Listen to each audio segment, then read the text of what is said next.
Assalamualaikum warahmatullahi wabarakatuh.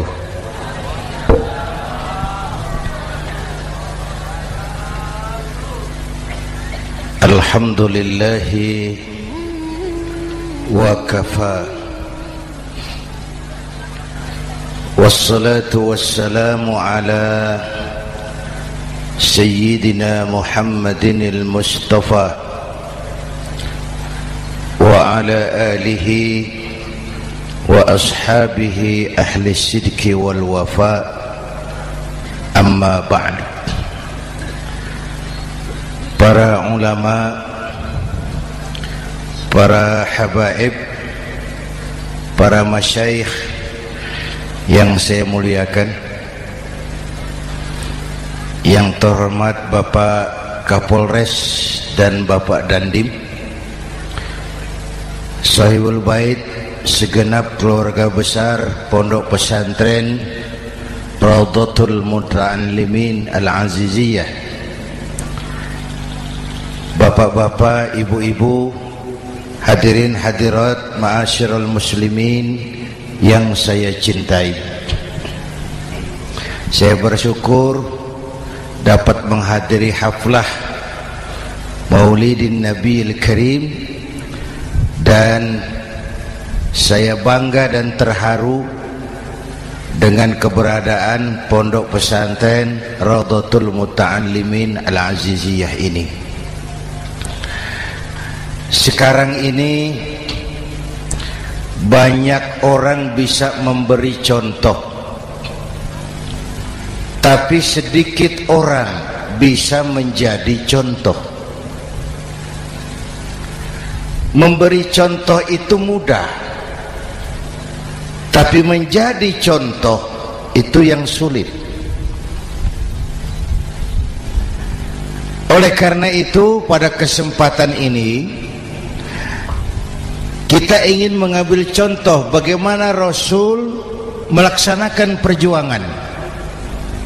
Apa modal utamanya?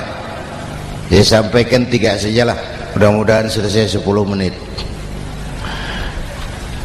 Yang pertama, modal utama perjuangan baginda Rasul adalah akhlakul karimah. Memperbaiki akhlak dengan akhlak. Oleh karena itu, surah Madu sudah selesai. Dari dan ke Madura jadi lebih mudah. Bahkan Madura akan jadi daerah industri.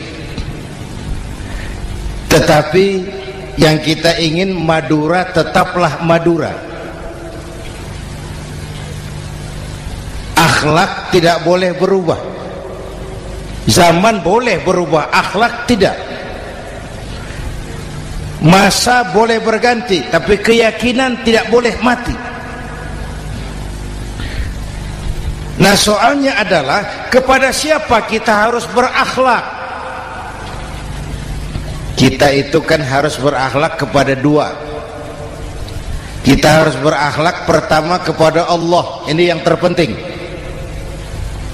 13 tahun Rasul berjuang di Mekah hanya memperbaiki akhlak kepada Allah, menanamkan tauhid, meluruskan akidah, membangun keyakinan. 13 tahun di Mekah itu, dengan perhitungan kalau fondasi kuat, bangunan aman.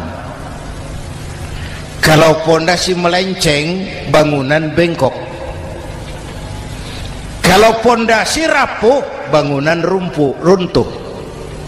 Bangunan bagaimana fondasinya, orang hidup bagaimana imannya. Kekuasaan dan jabatan baru ada manfaatnya kalau dipegang tangan orang beriman. Kalau tidak, yang muncul Fir'aun. Harta baru terasa manfaatnya kalau dipegang tangan orang beriman. Itulah sebabnya bangsa kita ini bukan cuma perlu orang pintar, kita perlu orang benar. Bahkan di masyarakat lebih baik benar tidak terlalu pintar ketimbang pintar tapi tidak benar.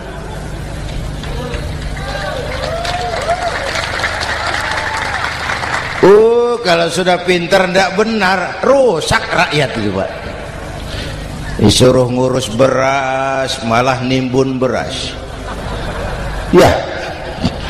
Disuruh ngurus laut jadi bajak laut. Disuruh ngurus hukum, bikin hukum seperti pisau, tajam ke bawah, tumpul ke atas. Kalau yang kecil salah, hukum cepat-cepat ditegakkan. Yang besar salah, diam pura-pura tidak mengerti. Itu yang melukai rasa keadilan.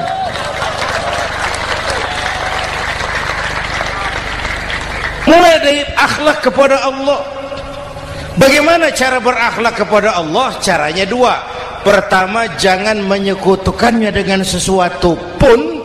Yang kedua, jangan menyembah kecuali hanya kepadanya. Itu akhlak kepada Allah.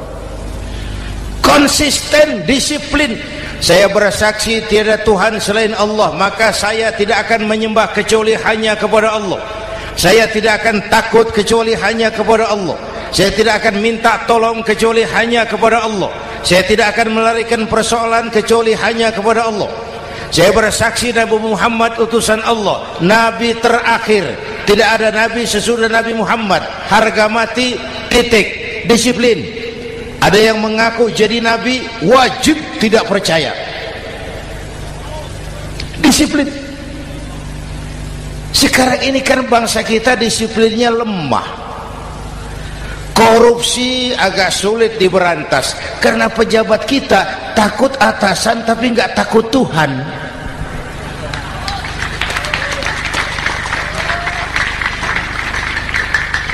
Itu sama dengan anak muda naik sepeda motor ngebut, lampu merah jalan terus, di stop sama polisi.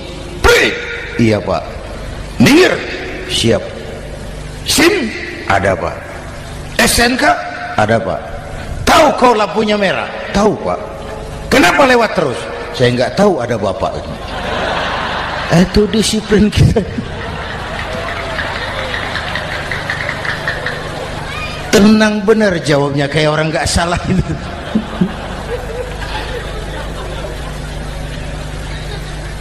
Iman. Apalagi belakangan ini saya sering bilang gini Pak, ini humor tapi agak tasawuf. Orang yang paling tenang hidupnya itu tukang parkir. Coba lihat tukang parkir, walaupun mobil banyak, mereknya bagus-bagus, tidak pernah sombong. Tenang ini, tenang. Nanti mobil pergi satu demi satu, habis sama sekali, dia tidak sedih. Tenang. Mobil banyak tidak sombong, mobil habis tidak sedih. Apa rahasianya? Ternyata, nih tasawufnya di sini.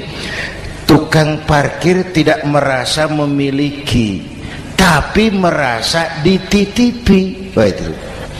Siapa saja yang merasa memiliki, bersiaplah kehilangan, dan itu menyakitkan.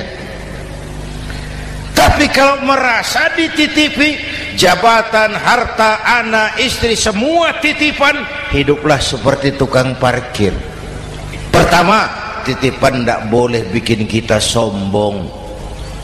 Dititipi kok sombong, tidak pantas ya. Pak Zainuddin titip mobil ya, silakan. Yang punya mobil pergi, saya petatang peteteng. Tidak pantas dititipi kok sombong.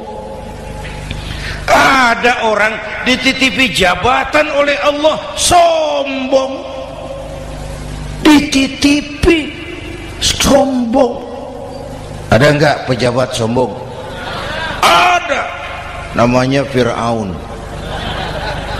Itu pejabat-pejabat sombong anak buah Fir'aun semua. Dititipi harta oleh Allah, jadi orang kaya sombong, sama tetangga tidak mau kenal, orang lain kecil semua, jalan tidak injak tanah. kuntilanak. Yang kedua penting, titipan harus dijaga baik-baik. Kalau tidak, yang nitip marah. Yang nitip marah. Pak, titip sepeda motor, silakan. Waktu diambil sepeda motor, kaca spion pecah, knalpot hilang, bemper hancur. Marah enggak yang nitip? Marah. Saya kan titip, kenapa enggak dijaga baik-baik? Dititipi harta oleh Allah jadi orang kaya supaya bangun pesantren, bela yatim, santuni yang lemah. Pelitnya 17 setan. Yang nitip marah. Dititipi jabatan oleh Allah isinya korupsi saja, yang nitip marah.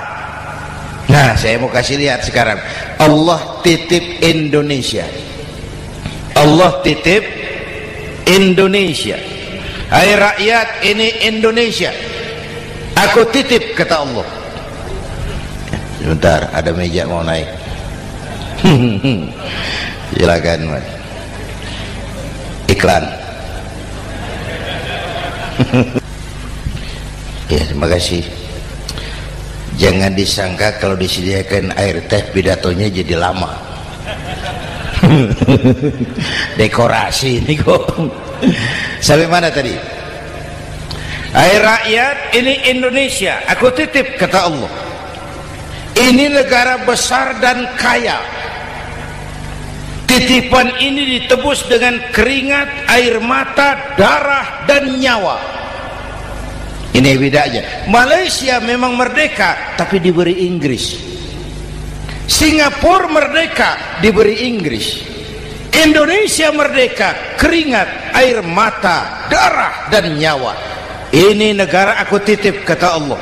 Ini negara besar dan kaya. Buminya subur. Di atas perut buminya segala tanaman hidup. Di bawah perut buminya ada gas, minyak, batu bara. Lautnya kaya, hutannya kaya. Kekayaan negeri ini harus digunakan bagi sebesar-besar kemakmuran rakyat. Itu amanat konstitusi. Disalahgunakan, dikorupsi, yang nitip marah. Yang nitip marah. Kalau dia marah, dia suruh makhluknya yang lain negur. Siapa? Merapi, Bromo, anak Krakatau. Itu Merapi demo, Pak. Kalau kita rakyat demo, anak buahnya Pak Danres turun. Tapi kalau Merapi demo, siapa yang mau ngatasi? Mbak Marijan. Selesai. Sekarang Mbah Marijan sudah kumpul sama Mbah Surip di alam barzah, dia sudah ketemu dia. Kata Mbah Surip, tenang Mbah Marijan, tak gendong, aman sudah. Aman sudah. Saya mau bilang Merapi itu makhluk, Krakatau itu makhluk, Bromo itu makhluk. Tidak mungkin makhluk bergerak dengan sendirinya, pastilah ada yang menggerakkan. Maka baik-baiklah sama yang bikin angin supaya bertiupnya sesuai keperluan. Baik-baik dengan yang bikin air supaya datangnya sesuai kebutuhan. Baik-baik sama yang bikin gunung supaya meletusnya pelan-pelan.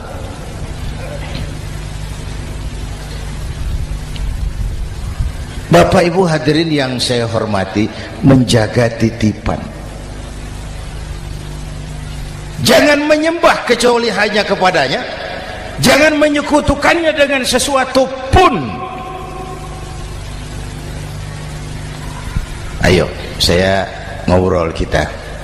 Bapak Ibu hadirin yang hadir di sini ini, kita ini semua hamba Allah apa bukan? Hamba Allah. Kata siapa? Kata kita. Kalau kata kita, namanya ngaku. Ngaku itu boleh dan murah. Apa diakui? Kita belum tahu. Ya, kan baru kata kita itu. Dan tidak otomatis kalau kita bilang saya ini hambamu ya Allah, lalu Allah jawab iya ya. Tidak, wong itu kan kata kita. Saya hamba Allah, kata saya. Berapa banyak orang perbuatannya, ucapannya berkata saya hamba Allah, perbuatannya menyatakan dia hamba setan, hamba nafsu, hamba dunia, budak jabatan. Tidak sesuai ucapan dengan perbuatan. Jadi hamba Allah itu enggak mudah, digojlok, diuji. Coba lihat, yang jelas diakui sebagai hamba itu baru satu yang kita peringati ini, baginda Nabi. Allah mengakui kapan? Waktu menceritakan Isra dan Mi'raj.